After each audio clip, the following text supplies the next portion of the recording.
It was supposed to be an ordinary stop. No sirens screaming. No crowd watching. No sign that history was about to change. The gas station sat quietly under the afternoon sun. Cars coming and going, engines humming, people lost in their own routines. A place where nothing memorable ever happens. Until that day, Bruce Lee stood there calmly, unaware that in just moments his life would be pulled into a storm he never asked for. Across the concrete lot, a police officer watched him closely. Too closely, not with curiosity, not with professionalism, but with a look that carried something heavier, something shaped by assumptions, judgment, and bias that had already decided the outcome. No argument had started. No law had been broken. There was no reason for tension. Yet the air felt wrong. Witnesses would later say they sensed it, that uncomfortable silence where everything feels normal on the surface, but underneath, something is about to snap. Bruce Lee remained composed, his posture relaxed, his movements slow and respectful. He had no idea that calm wouldn't matter, because in that moment, this was no longer about behavior. It was about perception. Seconds passed. The officer stepped closer. Hands tightened, eyes locked. A routine interaction quietly transformed into a defining moment. What happened next stunned everyone present, not because it was loud, but because it was unthinkable. A decision made in a fraction of a second would echo far beyond that gas station, shaking lives, careers, and an entire system built on trust. There were no heroes in that instant. Only silence, then shock. People froze. Time seemed to slow. And just like that, a simple stop turned into a national question, one that demanded answers no one was prepared to give. Was this a tragic mistake? Or was it something far deeper, something society had ignored for too long? That single moment at a gas station would spark investigations, ignite debates, and eventually lead to consequences no one could have predicted. But at the very beginning, all anyone knew was this. Nothing would ever be the same again. Bruce Lee had faced pressure before. Real pressure. Not the kind that comes from authority, but the kind that tests your discipline, your patience, and your control over yourself. Years of training had taught him one truth above all else. Strength begins with restraint. That afternoon, he showed nothing but that restraint. His movements were deliberate, calm, measured. He spoke only when necessary and remained silent when words would change nothing. To anyone watching, he appeared exactly as he was, composed, respectful, and entirely non-threatening. But across from him stood a man who saw something different. The police officer didn't see calm. He didn't see discipline. He saw a story he had already written in his mind. His posture was stiff, his jaw clenched. Every step he took felt heavy, not because of the uniform, but because of the tension he carried within himself. This wasn't his first interaction of the day, but something about this one had unsettled him. And instead of slowing down, he let that discomfort take control. Authority has a dangerous weakness when paired with fear. It stops listening. The officer's questions were short, sharp, impatient, not the tone of someone seeking clarity, but of someone searching for confirmation of a bias. Bruce Lee answered calmly, never raising his voice, never matching hostility with hostility. And yet, the tension kept rising. Bystanders began to notice the imbalance. The way one man remained grounded while the other seemed agitated, scanning the scene as if expecting a threat that wasn't there. A cashier paused behind the counter. A driver leaned against his car, sensing that something wasn't right. This was no longer about rules or procedure. It was about control. Bruce Lee understood something most people never do. When power feels challenged, even silence can be seen as defiance. So he stayed still. He stayed respectful. He stayed calm, believing, like many do, that calmness would protect him. But calm does not always protect you from someone who has already made up their mind. The officer stepped closer. Too close. No reason was given. No explanation offered. Just a tightening of space, physical and emotional. The kind that makes your chest feel heavy even when you've done nothing wrong. In that moment, two very different philosophies collided. One believed in discipline, patience, and self-control. The other believed in dominance, suspicion, and authority without question. The crowd grew quiet. You could feel it, that invisible line where a routine moment turns fragile, where one wrong choice could shatter everything. Bruce Lee remained still, trusting the system he believed was meant to protect people like him. But systems are only as strong as the people enforcing them. The officer's hand hovered, not in action, but in hesitation. A hesitation filled with fear, assumptions, and unchecked power. His breathing grew shallow. His eyes never left Bruce Lee. This was the moment where things could have de-escalated. A step back, a breath, a reminder of humanity. Instead, tension tightened its grip, and without warning, the situation crossed a line that could never be uncrossed. Not yet in action, but in intention. Because from this point forward, what followed would no longer be about what Bruce Lee did, but about how the world would respond. The gas station was quiet in the way that only a place like that can be quiet. Not peaceful, but tense. A normal afternoon, a normal scene, and then the kind of silence that makes your skin crawl. When tension is so thick you can almost taste it, you know something is about to happen. Bruce Lee remained calm. He had trained his entire life to stay composed in situations that would break others. He understood the power of control, and he trusted it like a weapon. But control alone cannot stop someone else from choosing chaos. The officer stood close enough that the air between them felt charged. His body language had shifted. It wasn't just a routine interaction anymore. It had become personal. He was no longer a public servant handling a situation. He was a man in the grip of his own fear and prejudice. Bruce Lee didn't raise his voice. He didn't argue. He simply stood there, waiting, hoping the situation would end without escalating. Then the first mistake happened. Not a loud mistake, not a dramatic one, a small moment, a misunderstanding, a misread, a split-second decision, a gesture, a movement, a glance. And in that moment, the officer saw what he wanted to see. The officer's eyes hardened. His hand moved faster. His body tightened. His mind shut down. The moment that should have been handled with caution was suddenly treated like a threat.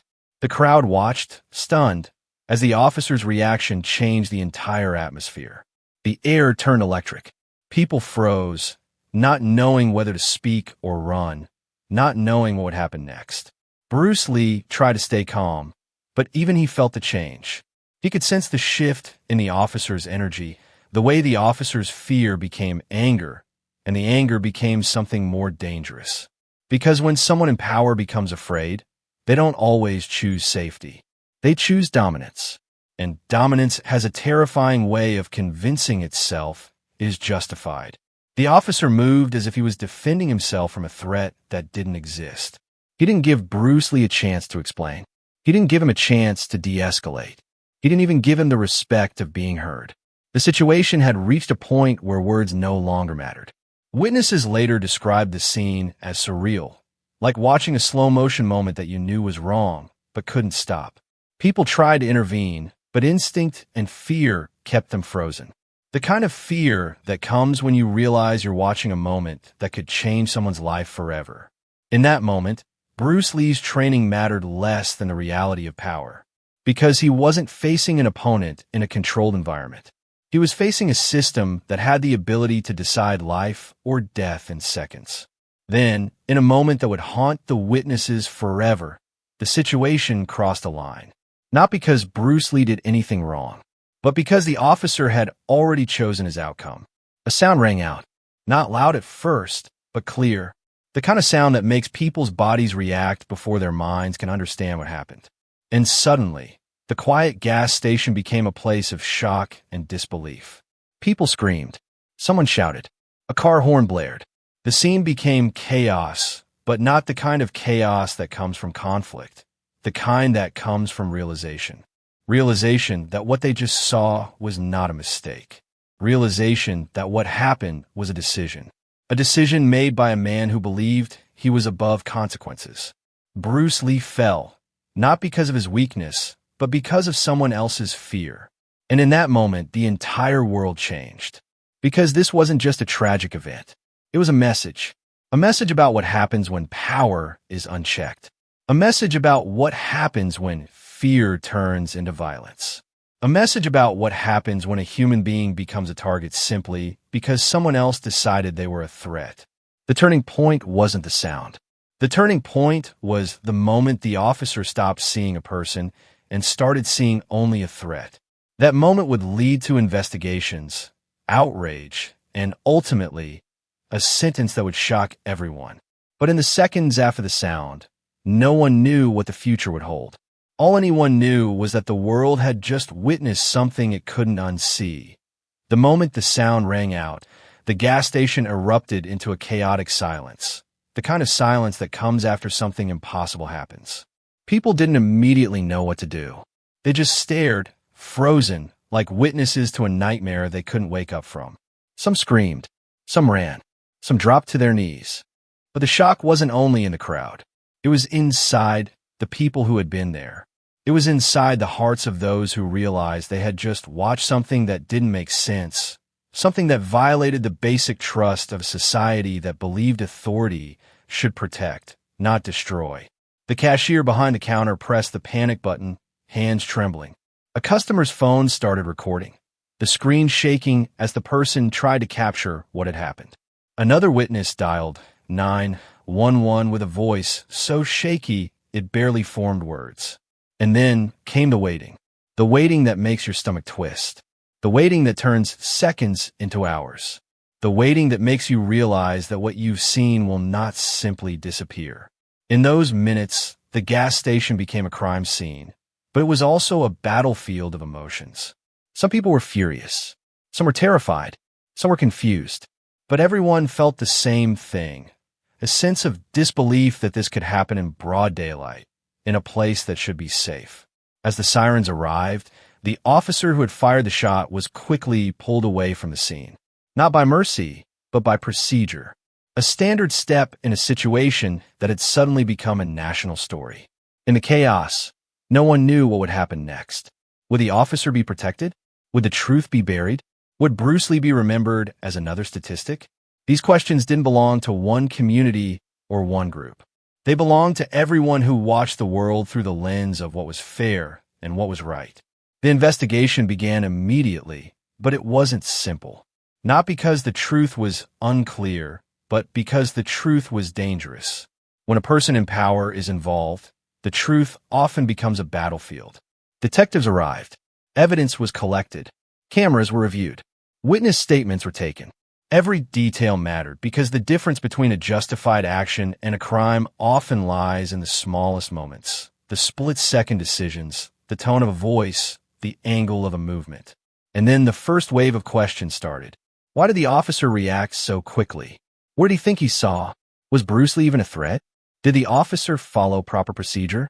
The investigation had to answer these questions, and the answers would determine the fate of everyone involved.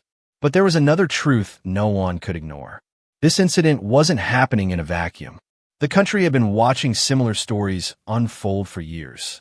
People were already tired of seeing patterns repeat, of victims being blamed, of excuses being made, and of justice being delayed or denied. The tension in society had been building for a long time, and this moment became another spark. Social media exploded.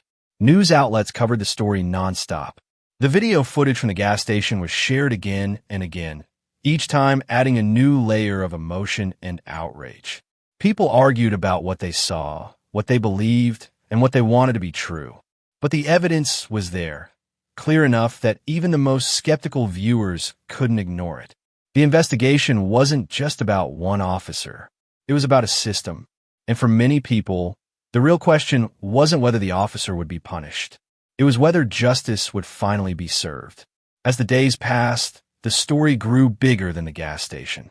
It became a symbol, a reflection of a society struggling to reconcile its ideals with its reality. And while the investigation continued behind closed doors, the public waited, watching for the moment when the truth would be revealed. Because everyone knew something crucial. This wasn't just a case. It was a test of accountability. A test of fairness, a test of whether a life taken in a moment of fear would be recognized as a life worth protecting. And as the investigation moved forward, the emotional fallout kept spreading, reaching far beyond the gas station, far beyond the witnesses, and far beyond the city itself. It reached the hearts of people who had never even met Bruce Lee. Because the story had become bigger than one man. It had become a reflection of what the world was willing to accept and what it was willing to fight against. The courtroom was quiet in a way that felt almost sacred, like a place where truth was supposed to stand alone, without noise or distraction. But this case was never going to be quiet, not because the facts were loud, but because the meaning behind them was. People filled the benches. Cameras lined the back walls. Reporters scribbled notes. Friends and family of Bruce Lee sat together, their faces unreadable, the kind of calm that hides a storm. Across the room, the officer sat with a different kind of calm, the calm of someone who believed he had a shield. Not everyone in the courtroom was there to see justice. Some were there to see a narrative confirmed. Some were there to see a system fail. Some were there to see a symbol of power punished.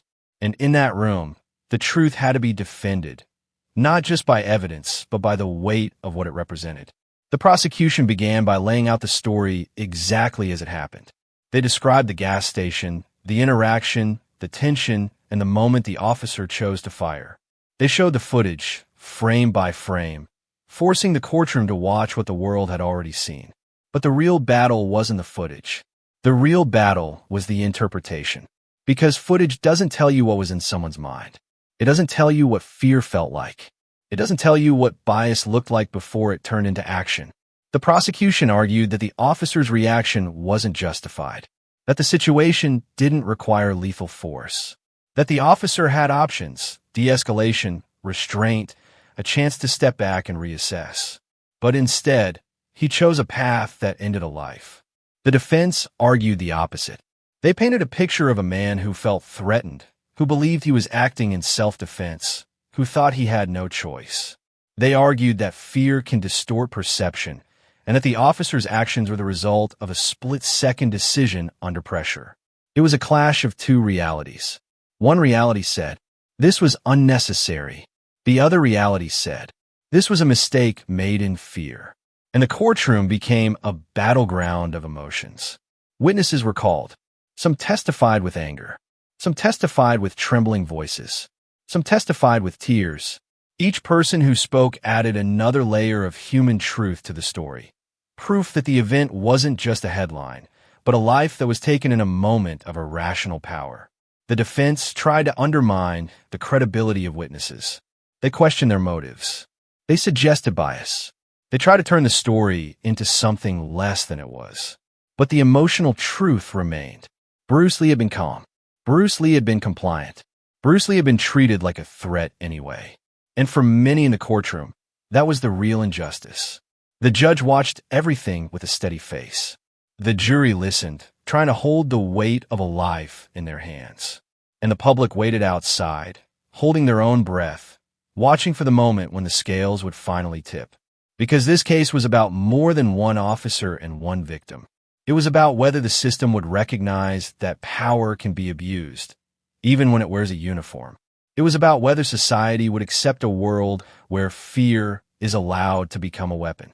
And it was about whether a life taken in a moment of bias would be treated as a life worth defending. The stakes were high. The tension was high. And the moral question was simple, yet heavy. If a person in power can take a life with a single decision, who holds them accountable? As the trial continued, the story began to shape itself into something bigger than a courtroom drama.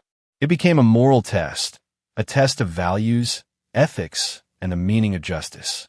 The courtroom was no longer just a place for legal arguments. It was a place where society had to look at itself in the mirror.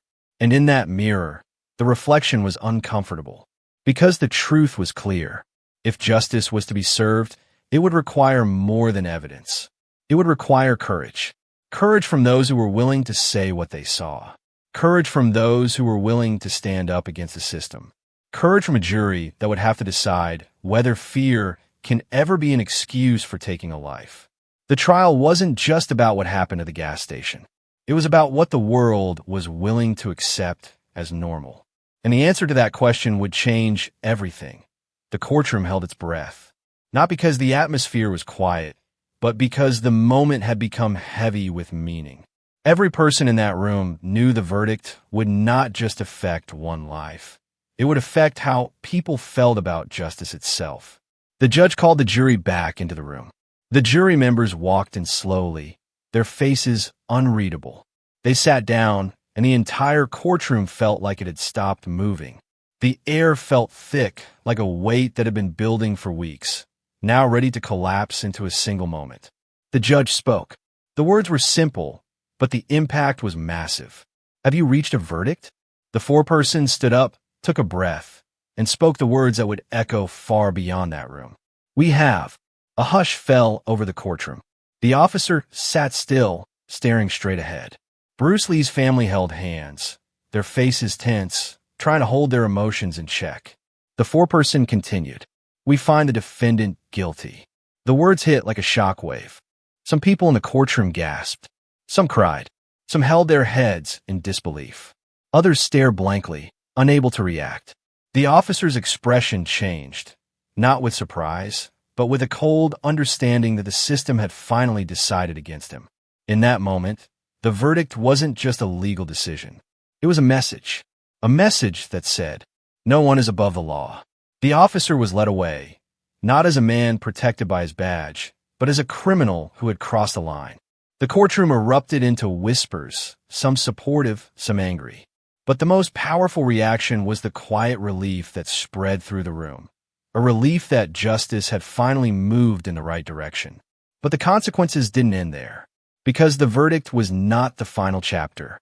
It was the beginning of a new reality. The officer's life would change forever. His career was over. His reputation was destroyed. He would spend years behind bars, separated from his family, his identity now defined by a single moment of violence. But the consequences were also bigger than him. The case became a symbol, a warning to others who believed they could act without accountability. It showed that even when power is misused, the truth can still be revealed, and justice can still be served. The verdict also gave a voice to people who had been silenced for too long. It showed them that the system could work, that change was possible, and that the actions of one person could lead to real consequences. But for BruceLee's family, the verdict was bittersweet. They didn't get him back. No sentence could undo the loss. No punishment could fill the space left behind. The verdict was not a victory. It was a small step toward healing. The family stood outside the courthouse, surrounded by reporters and supporters. Tears streamed down their faces, but they held their heads high. They spoke about Bruce Lee not as a victim, but as a man who deserved justice. They thanked the people who had stood by them. They spoke about the need for accountability. They spoke about the pain of losing someone in a moment of prejudice. And then they spoke the words that mattered most. Justice is not enough. We want change. Because even after the verdict, the real struggle continued. The community demanded reforms. They demanded better training. They demanded accountability. They demanded that officers be held to a higher standard, not just when the world was watching, but every day. The case became a turning point in the conversation about power and prejudice. It forced people to confront a difficult truth, that the system can fail, but it can also be corrected if enough people are willing to fight for it. And while the officer faced a 25-year sentence, the world watched and learned. Some people saw hope. Some people saw a warning. Some people saw a sign that change was possible. But the most important truth remained. Bruce Lee was gone, and no verdict could bring him back. The consequences were real. The consequences were lasting. And the world would never forget the moment when a routine stop at a gas station turned into a story that changed everything. The verdict was announced, and the courtroom reacted. Some people cried. Some people cheered. Some people sat in stunned silence. But even in that moment of judgment, the story was far from over. Because the real question wasn't whether the officer would be punished. The real question was whether the world would actually learn from what happened. Justice is a moment. Change is a process. And for every person watching, the story had become a mirror, reflecting a truth many didn't want to admit. Power can be dangerous when it's paired with fear. And fear can become a weapon when it's allowed to go unchecked. Bruce Lee's death didn't end at the gas station. It continued in the conversations people had at dinner tables, in classrooms, in newsrooms, and on social media. It continued in the way people questioned authority and demanded accountability. It continued in the way people began to realize that a single decision can destroy a life, and that decision can be made in a moment when someone is scared. The case became a symbol of something bigger than one man. It became a symbol of a system that had to change, a symbol of a society that had to confront its biases, a symbol of a future where no one would be treated as a threat simply because of how they look. But the payoff wasn't just about justice. The payoff was about what comes after. The community didn't stop fighting. They organized rallies. They held meetings. They demanded reform. They made sure that the story didn't fade away. Because if a story fades, it becomes a memory, and memories don't always lead to change. The family continued to speak out.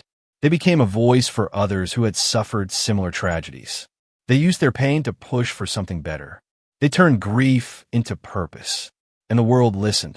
Schools and organizations started to review training and policies. Some police departments began to implement stricter guidelines. Some communities began to build programs to improve communication and de-escalation. It wasn't perfect. It wasn't fast, but it was something. And the truth was this: change doesn't happen because of one verdict. Change happens because people refuse to let the story end. But even as the world moved forward, the memory of that day stayed with everyone who had witnessed it. The gas station remained the same physically, the pumps, the signs, the concrete. But the air around it changed. People who passed by could feel the weight of what happened there. It became a place that reminded people of the cost of prejudice. Bruce Lee's name lived on, not as a headline, but as a reminder. A reminder that every life matters. A reminder that power must be held accountable.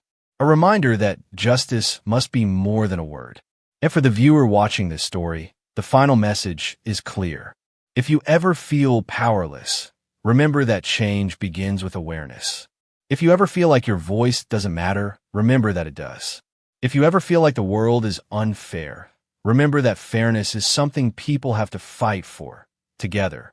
Because in the end, the real victory isn't the sentence. It's the lesson. The lesson that no one should ever be treated as a threat just because of who they are. The lesson that accountability matters. The lesson that a single moment can change everything, and that we can choose what happens next. So ask yourself, what will you do when you see injustice? Will you stay silent, or will you stand up? Because the story doesn't end here. It continues in the choices we make every single day.